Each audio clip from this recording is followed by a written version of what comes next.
আসসালামু আলাইকুম। তুফান কোনো মানুষ নয়, না হচ্ছে কোনো জন্তু জানোয়ার। তুফান হচ্ছে একটি রাক্ষস। তুফান ইজ এ মনস্টার। আজকে আমরা এক্সপ্লেইন করব শাকিব খানের সব থেকে পাওয়ারফুল সিনেমা তুফান, যেই সিনেমা বাংলাদেশে মানুষদের মাথা ঘুরিয়ে দিয়েছে। তো চলুন বেশি কথা না বাড়িয়ে গল্পে আসা যাক। গল্পটি শুরু করার আগে ছোট্ট একটি রিকোয়েস্ট করতে পারি, নতুন ভিউয়ার্স হয়ে থাকলে চ্যানেলটা সাবস্ক্রাইব করে দিতে পারেন। তো গল্পের শুরুতে আমরা একটি ছেলেকে দেখতে পাই যার নাম শান্ত। আসলে শান্তর স্বপ্ন হচ্ছে সে অনেক বড় অভিনেতা হবে, কিন্তু সে কোনোভাবেই কোনো মুভিতে কাজ করার সুযোগ পায় না। সে ছিল জুনিয়র আর্টিস্ট এবং তার পরিচিত একটি মেয়ে ছিল যার নাম হচ্ছে জুলি, যে কিনা ছিল একজন কস্টিউম ডিজাইনার। সে জুলিকে অনেক রিকোয়েস্ট করে বলে তাকে যেন মুভিতে কাজ করার সুযোগ করে দেয়। এখানে জুলি তাকে বলে তার সাধ্যে নেই তাকে মুভিতে কাজ করার সুযোগ করে দেওয়ার, কিন্তু সে একটি ডিরেক্টরকে চিনে যে তাকে মুভিতে কাজ করার সুযোগ করে দিতে পারবে। যদি শান্ত চায় তাহলে সে তাকে শুধু সেই ডিরেক্টরের সাথে দেখা করিয়ে দিতে পারবে। এখানে শান্ত তাতেই রাজি হয়ে যায়। তো জুলি শান্তকে নিয়ে সেই ডিরেক্টরের এরিয়াতে যায় যেখানে তারা শুটিং করছিল। এখানে শুটিং এর এক পর্যায়ে দেখা যায় তাদের মধ্যে ঝগড়া লেগে যায়, ফলে সেখানে একটি ঝামেলার সৃষ্টি হয়। জুলি তখন তাদের কাছে যায় তাদেরকে শান্ত করার জন্য, কিন্তু তারা জুলির সাথে খারাপ ব্যবহার করতে শুরু করে। তাই শান্ত হঠাৎ সেখানে মারামারি শুরু করে। শান্তর এমন ফাইটিং সিন দেখে ডিরেক্টর শান্তর দিকে অবাক দৃষ্টিতে তাকিয়ে থাকে। এদিকে ফাইটিং এর সময় শান্তর তাকানো স্টাইল দেখে কেন জানি লোকগুলো ভয়ে পালিয়ে যায়। যাই হোক, শান্ত যখন বাসায় আসে তখন জুলি শান্তকে জিজ্ঞাসা করে, তুমি কেন ওদের সাথে মারামারি করতে গেলে? এখানে শান্ত বলে, তোমার গায়ে হাত দেওয়াটা আমার ভালো লাগেনি, সেজন্য আমি নিজেকে আটকে রাখতে পারিনি। এখানে আমরা বুঝতে পারি তাদের মধ্যে ভালোবাসার সম্পর্ক দিনে দিনে তৈরি হচ্ছিল। যাই হোক, জুলি এখানে শান্তকে আবার জিজ্ঞাসা করে বলে, ওরা তোমাকে দেখে ভয় পাচ্ছিল কেন? তখন শান্ত বলে, কি বলো, ওরা আমাকে দেখে ভয় পাবে কেন? তারা যখন এই সব কিছু নিয়ে ডিসকাস করছিল তখন তাদের কানে হঠাৎ একটি লোকের চিৎকারের শব্দ ভেসে আসে। তারা বাহিরে বেরিয়ে দেখতে পায় তাদের প্রতিবেশী শিপন চাচার ওয়াইফের ব্লিডিং পেইন হচ্ছিল। তখন শান্ত ও জুলি মিলে সেই মহিলাকে হসপিটালে নিয়ে আসে। তখন ডক্টর বলে ইমার্জেন্সি ও নেগেটিভ রক্তর দরকার পড়বে, যত দ্রুত সম্ভব তারা যেন ও নেগেটিভ রক্ত জোগাড় করে। তখন শান্ত জুলিকে বলে এদিকের সিচুয়েশন সামলানোর জন্য আর সে দ্রুতই রক্ত জোগাড় করে নিয়ে আসবে বলে জানায়। তখন শান্ত দ্রুতই মহল্লায় ফিরে এবং মসজিদের দরজা খুলে পুরো মাইক দিয়ে মহল্লাবাসীকে বলে, আমাদের শিপন চাচার ওয়াইফের ইমার্জেন্সি ও নেগেটিভ রক্ত প্রয়োজন, কেউ যদি ও নেগেটিভ রক্ত দিয়ে সাহায্য করেন তাহলে মসজিদের সামনে আসুন। তখন দেখা যায় পুরো এলাকাবাসী বেরিয়ে আসে সাহায্য করার উদ্দেশ্যে। তখন শান্ত একটি মেয়েকে নিয়ে হসপিটালে যায়। পরবর্তী সিনে দেখা যায় পুরো মহল্লাবাসী শিপন চাচার ঘরে নতুন অতিথি আসার আনন্দে মেতে ওঠে। এখানে শিপন চাচা শান্তকে জড়িয়ে ধরে আবেগ প্রকাশ করছিল এবং এত উপকার করার জন্য কৃতজ্ঞতা জানায়। তখন সেখানে হঠাৎ মুভির ডিরেক্টর শান্তকে বলে, আসলে আমরা যে সিনেমায় নায়ক দিয়ে কাজ করাই তারা কোনো প্রকৃত অর্থে নায়িকা না, আসল নায়ক তো তুমি। আমার যদি সাধ্য থাকতো তোমাকে সিনেমার নায়ক বানিয়ে দিতাম, কিন্তু আমার সেটা সাধ্যের বাহিরে। কিন্তু তোমাকে সিনেমার নায়ক না বানাতে পারি, আজ তোমাকে ছোট একটি ক্যারেক্টারে কাজ করার সুযোগ করে দিতে পারি। আমি তোমাকে অবশ্যই সিনেমার সেকেন্ড ভিলেন হিসেবে অভিনয় করার সুযোগ করে দিব। এই কথা শুনে শান্ত পুরোই ইমোশনাল হয়ে পড়ে। এরপরেই শুরু হয় শান্তর অভিনয় জীবনের শুরু। দিনের পর দিন যাচ্ছিল আর শান্ত অভিনয় করে যাচ্ছিল। সে অভিনয় শেষ করে বাসায় আসলে তার পুরো মহল্লাবাসীকে তার মুভির অভিনয় সম্পর্কে বিস্তারিত বলতো এবং সবাই তার কথা মন দিয়ে শুনতো। এভাবে দিন পার হচ্ছিল। একদিন শান্ত যখন সেকেন্ড ভিলেনের অভিনয় করছিল তখন সিনেমার নায়ক সূচনা কস্টিউম ডিজাইনার জুলিকে জিজ্ঞাসা করে, ছেলেটি কে, সে কেন ভিলেনের অভিনয় করছে, সে তো দেখতে যথেষ্ট সুদর্শন। তখন জুলি শান্তর ব্যাপার বিস্তারিত তাকে বলে যে শান্তর নায়ক হওয়ার ইচ্ছা, কিন্তু কোনোভাবেই নায়ক হওয়ার সুযোগ পায় না, তাই সে সেকেন্ড ভিলেনের অভিনয়ে যোগ দেয়। জুলি এখানে আরো বলে শান্ত ছেলেটি অনেক ট্যালেন্টেড, সে অবশ্যই একদিন বড় অভিনেতা হবে। যাই হোক, এখানে আমরা খেয়াল করি সূচনা শান্তর দিকে একটু অদ্ভুত ভাবে তাকাচ্ছিল। তো এভাবে কিছুদিন পার হয়, সময় এসে সিনেমা রিলিজ হওয়ার। তখন শান্ত তার পুরো মহল্লাবাসীকে নিয়ে সিনেমা হলে সিনেমা দেখতে যায়। যায়, কিন্তু শান্তর কোনো সিনই সিনেমাতে আসে না। প্রতিটা সিন থেকে শান্তকে কেটে বাদ দিয়ে ফেলেছিল। তখন তার প্রতিবেশী সবাই বলে, কিরে শান্ত, তোর তো কোনো সিনই দেখছি না, কি সিনেমা দেখাতে নিয়ে আসছিস? এখানে শান্ত পুরোই ভেঙে পড়ে। সে কোনোভাবেই বুঝতে পারছিল না তার সিন কেন দেখায়নি। বাসায় আসার পর সে পাগলামি শুরু করে। সে জুলিকে বলে সে আর কখনোই অভিনয় করবে না। তখন জুলি তাকে শান্ত করার চেষ্টা করে, কিন্তু শান্ত তাকে উল্টো বাসা থেকে বের করে দেয় এবং আত্মহত্যা করার জন্য যায়। যখন সে লাফ দিবে তখনই কারা যেন শান্তকে কিডন্যাপ করে নিয়ে যায়। অন্যদিকে কিছু লোকের চোখ বেঁধে বসিয়ে রাখা হয়েছিল এবং একটি লোক তাদেরকে জিজ্ঞাসা করছিল কে তুফানকে মারতে চেয়েছিল। যদি তোমরা স্বীকার করো তাহলে 1 মাথা, আর যদি স্বীকার না করো তাহলে 10 মাথাই উড়িয়ে দেব। যখন কেউ স্বীকার করছিল না তখন এক এক করে 2 জনকে মেরে ফেলে। তখন হঠাৎই ভয়ে একজন স্বীকার করে নেয় যে সেই কন্ট্রাক্ট নিয়েছিল তুফানকে মারার জন্য। তখনই সামনে আসে তুফান, যাকে দেখতে একদম শান্তর মতোই ছিল। তুফান এখানে হাতুড়ি দিয়ে লোকটিকে মারতে থাকে।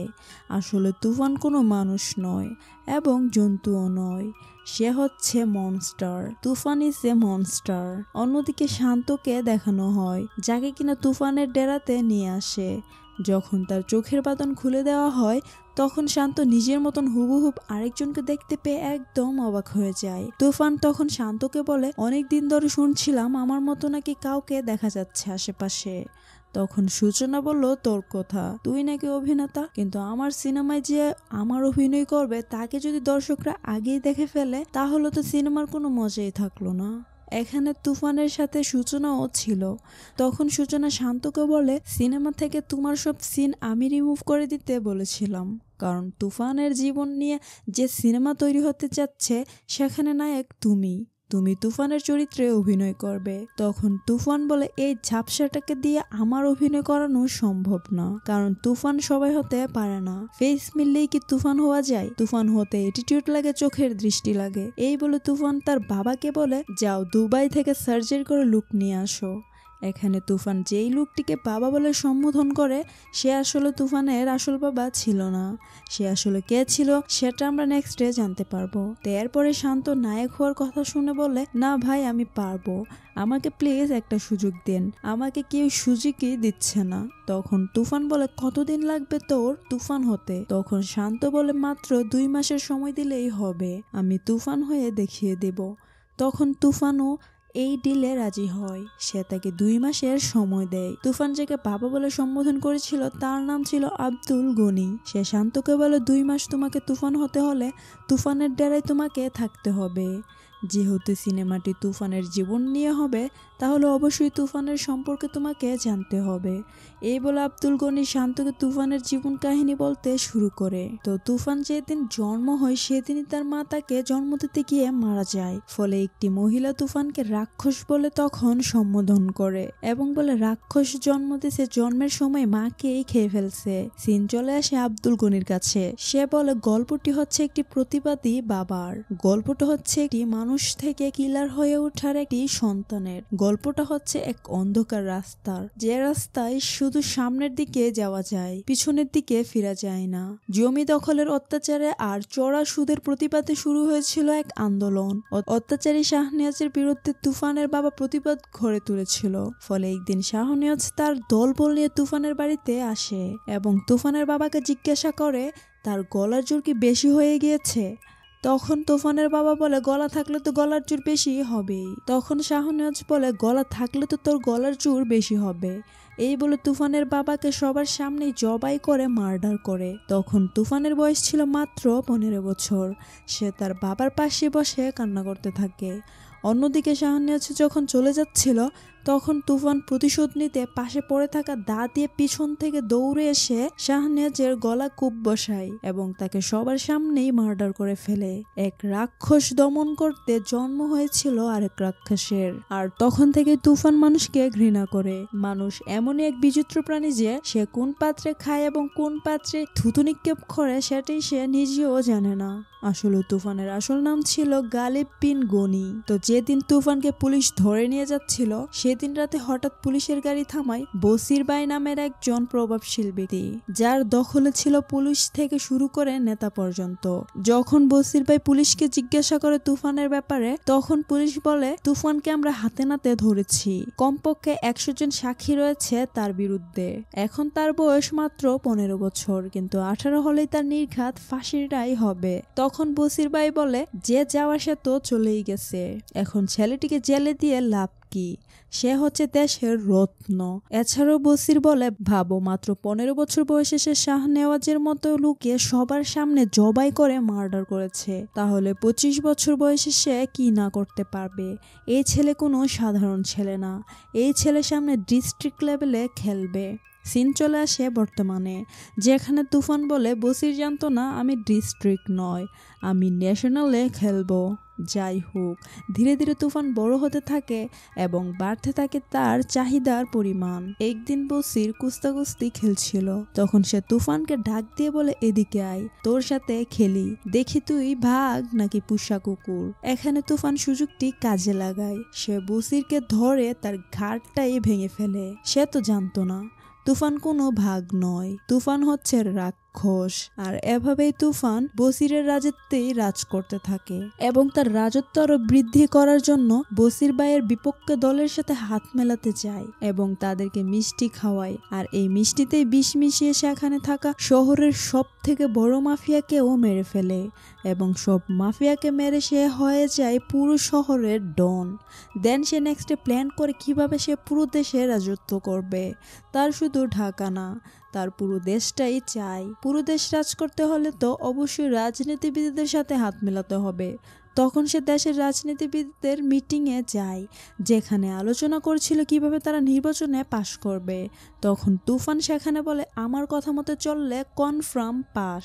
আর কথা শুনে সেখানে থাকা প্রত্যেকটা লোক রেগে যায় এবং তুফানকে তুচ্ছ-তাচ্ছিল্য করে। তখন তুফান সুজা ক্লাব থেকে বের হয়ে যায় এবং তার গাড়ি থেকে একটি গান নিয়ে আসে আর উড়াধুরা গুলি চালায় এবং পুরো ক্লাবে থাকা রাজনীতিবিদদেরকে একদম মেরে ফেলে। দেন সে বিপরীত দলকে সরকার গঠনে বসায়। তুফান দিন দিন এতটাই পাওয়ারফুল হয়ে যায় যে সরকার তার কথায় উঠতে আর বসতে বাধ্য। বিজনেস, এডুকেশন থেকে শুরু করে দেশের প্রতিটি বিষয়ে তার পারমিশন ছাড়া কিছুই করা যেত না। তুফান একদিন ক্লাবে যায়, যেখানে সে সূচনার সাথে পরিচয় হয়। সূচনা ছিল ক্লাবের ডান্সার। সে দেশের সব থেকে বড় অভিনেতার সাথে দুষ্টু কোকিল ডাকের কুকু গানে ডান্স করছিল। আর তখনই তুফান দেশের সব থেকে বড় অভিনেতাকেই শুট করে মেরে ফেলে, যার ফলে দেশে একটি তাণ্ডব শুরু হয়। তুফানের বিরুদ্ধে সরকার খেপে যায়, কিন্তু তুফান সরকারের উপরেই চাপ সৃষ্টি করে, ফলে বাধ্য হয়ে তুফানের ব্যাপারে সরকার মিথ্যা স্টেটমেন্ট দেয়। এদিকে তুফান সূচনাকে তার বাড়িতে নিয়ে আসে এবং সারা জীবনের জন্য তাকে পাশে চাই বলে সূচনাকে জানায়। তখন সূচনা জিজ্ঞাসা করে সে তার পাশে কত দিনের জন্য দেখতে চায়। তখন তুফান বলে, যতদিন বাঁচি ততদিনের জন্য। এখানে সূচনা বলে, আমার এই সব কিছু বিশ্বাস হয় না। বাংলাদেশ স্বাধীনতা হওয়ার আগে মা বাবার সাথে বাংলাদেশে মামার বাড়িতে আসছিলাম, কিন্তু পাকিস্তানিদের হামলার পর আর যেতে পারিনি। আমার মামা আমাকে সবসময় বলতো আমি কি চাই, যা চাই তাই নাকি হবে। কই হলো না তো, দেখো দেখো নায়িকা হতে চেয়েছিলাম, হয়েছে কি ক্লাবের ডান্সার। তখন তুফান জিজ্ঞাসা করে, তুমি কি হতে চাও? তখন সূচনা বলে, আমি অভিনেত্রী হতে চাই। তখন তুফান বলে, ঠিক আছে, আজ থেকে তুমি অভিনেত্রী। আজ থেকে কোনো ডিরেক্টর, অভিনেতা তোমাকে ছাড়া কোনো মুভি চিন্তাই করতে পারবে না। এরপরে সূচনা হয়েছে দেশের টপ অভিনেত্রী। অন্যদিকে সরকার দিন দিন তুফানের উপরে খেপে যায়, তুফানকে কোনোভাবে পথ থেকে সরাতে পারে না। আর সেজন্য তুফানকে দমন করার জন্য মুভিতে এন্ট্রি নেই এসি আকরাম, যাকে সরকার তুফানকে শেষ করার জন্য নিয়োগ দেয়। তো এসি আকরাম কি তুফানকে শেষ করে দিতে পারবে, নাকি তুফান এসি আকরামকেই শেষ করে দিবে? দেখতে হলে নেক্সট পার্ট দেখতে হবে। আর নেক্সট পার্ট দেখতে হলে অবশ্যই চ্যানেলের সাথে থাকতে হবে। নেক্সট পার্টের জন্য অবশ্যই চ্যানেলটি সাবস্ক্রাইব করে রাখবেন এবং এই মুভিটি আপনাদের কাছে কেমন লেগেছে বা এক্সপ্লেনেশন কেমন লেগেছে অবশ্যই কমেন্টে জানাবেন। মুভিটি যেহেতু এখনো সিনেমা হলে চলছে, সেজন্য আমি ফুল মুভি কালেক্ট করতে পারিনি। আমি যতটা সম্ভব মুভিটিকে এক্সপ্লেইন করার চেষ্টা করেছি, আর মাঝখানে ছোট ছোট কিছু বিষয় বাদ পড়েছে।